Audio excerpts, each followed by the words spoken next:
ಸ್ಥಳಕ್ಕೆ ಸಾವಿರಾರು ಪ್ರವಾಸಿಗರು, ಶಾಲಾ ಮಕ್ಕಳ ಪ್ರವಾಸ, ಶಿಕ್ಷಕರು ಶಾಲಾ ಮಕ್ಕಳಿಗೆ 12ನೇ ಶತಮಾನದ ಅನ್ನ ಬಸವಣ್ಣನವರ ವಚನಗಳನ್ನು ಪಠಿಸುತ್ತಾ ಸಮಾಜಕ್ಕೆ ಅಪಾರವಾದ ಕೊಡುಗೆಯನ್ನು ತಮ್ಮ ವಚನಗಳ ಮೂಲಕ ಹೇರಿದರು.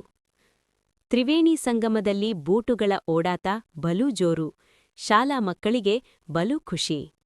ಕೂಡಲ ಸಂಗಮವು ಆಧ್ಯಾತ್ಮಿಕ ಮತ್ತು ಪ್ರವಾಸಿ ಕೇಂದ್ರವಾಗಿ ಅಭಿವೃದ್ಧಿ ಹೊಂದುತ್ತಿದೆ. 12ನೇ ಶತಮಾನದ ಅನ್ನ ಬಸವಣ್ಣನವರ ತತ್ವ, ಆದರ್ಶಗಳನ್ನು ಪೋಸರಿಸುವ ಉದ್ದೇಶ ಹೊಂದಿದೆ. ಇಲ್ಲಿನ ಪ್ರತಿಯೊಂದು ಸ್ಥಳವೂ ಬಸವಣ್ಣನವರ ತತ್ವಗಳನ್ನು ಆಧರಿಸಿದೆ. ಧರ್ಮ ಮತ್ತು ಸದ್ಗುಣಕ್ಕೆ ಮಹತ್ವ ನೀಡುತ್ತಿದೆ.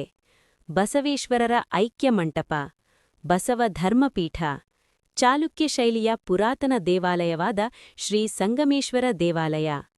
12ನೇ ಶತಮಾನದ ಬಸವಾದಿ ಶರಣರ ಭಾವಚಿತ್ರಗಳನ್ನು ವಸ್ತು ಸಂಗ್ರಹಾಲಯದಲ್ಲಿ ನೋಡಲು ಸಿಗುತ್ತವೆ. ಪೂಜಾವನದಲ್ಲಿ ಹಲವಾರು ಜಾತಿಯ ಹೂಗಿಡಗಳು ಅಲ್ಲಿ ರಾರಾಜಿಸುತ್ತವೆ. ಡಿಸೆಂಬರ್ ತಿಂಗಳು ಬಂತು ಎಂದರೆ ಸಾಕು, ಕೂಡಲ ಸಂಗಮ, ತ್ರಿವೇಣಿ ಸಂಗಮ.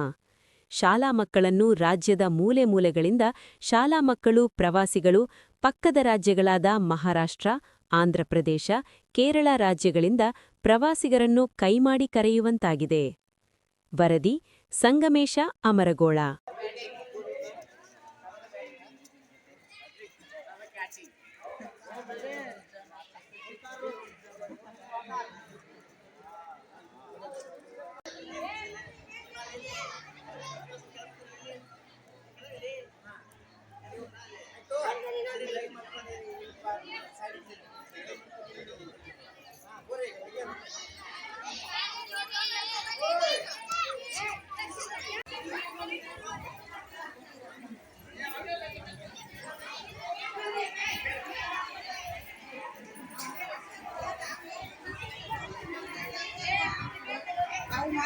ಮಕ್ಕಳನ್ನ ಪ್ರವಾಸಕ್ಕೆ ಕರ್ಕೊಂಡ್ಬಂದಿದ್ದೇವೆ.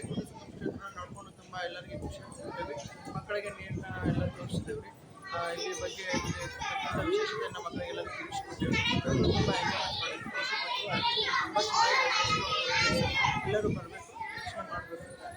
ಯಾವ ಊರು? ವಿಜಯಪುರ. ಜಯಪುರ. ಸ್ಕೂಲ್ ಹೆಸರು? ವಿಜಯಪುರದಿಂದ ಬಂದಿದ್ದೇವೆ. ಚಂದ್ರಶೇಖರ್ ಮಹಾರಾಜ ಹಿರಿಯ ಪ್ರಾಥಮಿಕ ಶಾಲೆ.